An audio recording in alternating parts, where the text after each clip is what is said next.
So alright mga boss, meron tayong gagawin ngayong tutorial. Konting kaalaman lang dito sa ating ginagawa ngayon na wrap, no? So paano nga ba mag-register dito sa wrap? So napakadali lang mga boss. Okay, sundan nyo lang po ito. So kung meron na kayong link dyan, kagaya nito, yan, kagaya nitong link na to, yan. Kung halimbawa, pinasahan na po kayo ng link ng inyong mga kaibigan, dahil gusto po kayo nilang tulungan para kumita kayo dito sa wrap, at meron na kayong gantong link. So pindutin nyo lang po yung link na yan, kagaya yan. Yan, okay. Then, pipill up nyo lang po ito mga boss. Itong phone number. Tapos, ilagay nyo po yung password nyo, yun na dapat hindi nakakalimutan.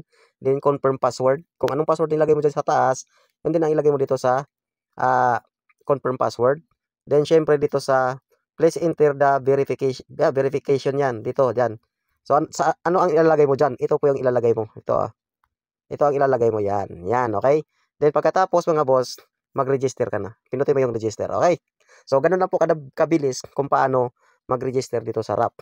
Ngayon, pag nakapag-register ka na dyan, mapupunta ka na po dyan sa apps na yan. So, kagaya nito. Halimbawa, ganito. So, ito yung sa akin. So, meron ka ng ganito. Okay, meron ka ng ganito. Ngayon, pagka nandito ka na mga boss, pag nakapag-register ka na, di ba? So, kailangan pag nakapag-register ka na, pindutin mo agad itong task area. Okay, huwag mo kalimutan ha, yung task area ha, pindutin mo yan. Pag napindot mo yan, ganito na po yan lalabas. Ganito ang kalabasan yan pag pinindot mo. Okay, then, pindutin mo uli itong task. Yan, start task na yan. Kasi, dyan po tayo magigain ng income. Okay, pag pinindot yan, kagaya yan. So, nandito po yung mga, task yung gagawin natin. Okay, lahat ito mga boss, okay. Saglit ha, ito.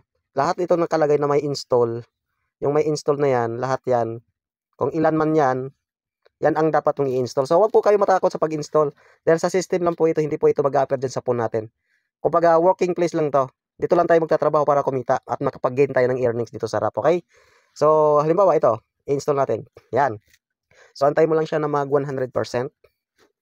Okay? So, for the sake of this video mga boss, magsasample lang po tayo ng isa, okay?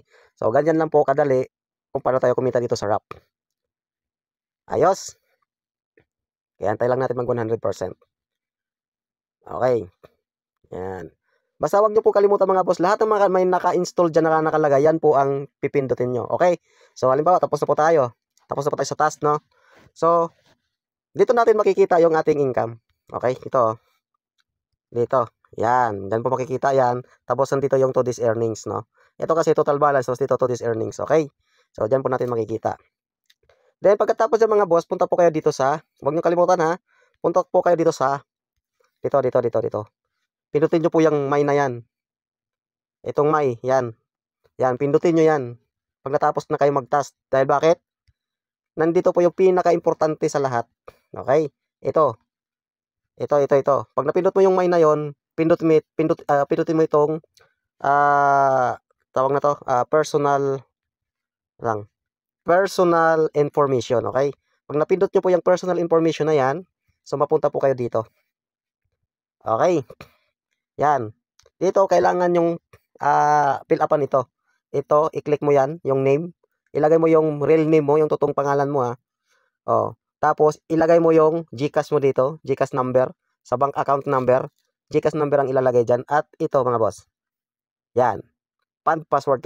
Kailangan mong gumawa ng 6 na numero na hindi mo makakalimutan dahil itong password na to ay napaka-importante para ma-withdraw po natin ang ating earnings dito sa wrap. Okay? So, pagkatapos mo yan, okay na. Ayos na. So, saan naman tayo mag-download ng apps? Okay? So, dito po, mada-download po yung apps ng wrap. Okay, saglit lang. Yan muna natin to. Okay, saglit ha. Yan. Dito po, ang download ng wrap. Yan. Pindutin mo lang yung download na yan. So, makapag-download ka na ng apps ng wrap para makapag-login ka na. Okay? Nandito na rin yung exit login kung mag-logout ka.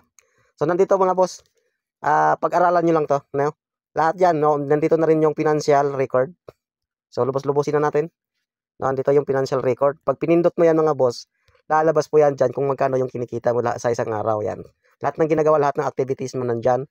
Andito rin yung, pag meron ka ng withdrawal yan, no? Yan, withdrawal record. Di ba? So, nandyan na po yan lahat. May recharge na din. Okay? So, i-explore nyo lang yung inyong, yung inyong apps. Okay? So, kung magkaroon na rin kayo ng, ng mga tao, dito po yan makikita sa, ayan, dito. Yan, dyan sa team reports na yan. Pag pinindot nyo yan, ganito po yan lalabas, Ayan, lahat na nag-sign up sa'yo, nandito lahat yan. Pati yung kita nila, makikita mo yan dito. Okay, lahat na nag-sign up. Okay, so ganun siya. So, basta i-explore nyo lang po itong, nandito sa loob ng ating RAP application. Okay, so pagkatapos mo, di ba, nakapag-register ka na, nakapag-task area ka na, okay? Tapos nakapag-fill up ka na dito sa personal information. Ngayon, ang gagawin mo naman mga boss, huwag mong kalimutan, ito. Itong isisend namin sa inyo kung sino man yung nagpasali sa'yo. Meron kami isisend sa inyo na gantong parang form. Pipill upan nyo lang po yan. Copy-paste lang. No? Ito, I just registered an account with RAP. Please help me to activate my withdrawal account. The following is my detailed resume information. Okay, resume po ito mga boss. Ilagay mo lang yung pangalan mo. No? Totoong pangalan mo, no? Tapos age, edad, yung kung saan, taga saan ka, city, occupation, kung ano yung trabaho mo. Tsaka huwag niyong kalimutan ito mga boss, lagi itong nakakalimutan ng iba RAP work account, RAP registration phone number. Kung ano yung ginamit mo na pinang-register mo na number, yun din ay ilalagay mo rito. Okay? Then i-copy paste mo yan, i-send mo, ibalik mo sa taong nagpasali sa'yo. Kasi kami na yung magpapasa nito kay manager, kay HM, kay sa head manager natin. Dahil pag hindi namin ito na ipapasa, magkakaproblema po tayo dito sa withdrawal pag nag-withdraw na kayo. Okay? Dito sa withdrawal mga boss. Ito, papakita ko sa inyo yung withdrawal. Ito. Pag nandito na kayo sa tawag nun, sa apps nyo, dito makikita nyo po yung withdrawal. Nandito, pwede rin dito sa home, may makikita ka rin withdrawal dyan, at pwede rin dito sa my. Okay. Pag pinindot mo itong withdrawal, ito. Yan. Pag pinindot mo yung mga boss, ito yung kalabasan yan, okay? So, nandito. Ngayon, pag hindi namin yun ipapasa yung resume mo kay manager, magka-problema tayo dito.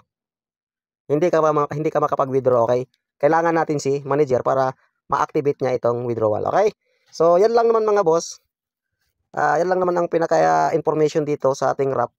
Dahil kung di natin magagawa yan, so magkakaroon po tayo ng problema, okay? Hindi po ito kagaya ng ibang platform, si RAP. Si RAP napakahigpit. No, kailangan pang idaan kay manager lahat ng information mo bago ka makapasok dito, okay? So, yan lang. Kung meron kang concern, pwede mo kaming sabihan, PM mo lang kami, message mo lang kami. Dahil kami yung nakakaalam. At syempre, kailangan natin magtulungan. Okay, so yan lang. God bless po. Maraming salamat sa panonood at sana meron kayong natutunan sa ating munting tutorial ngayong gabi. So, God bless. Happy earnings dito sa RAP.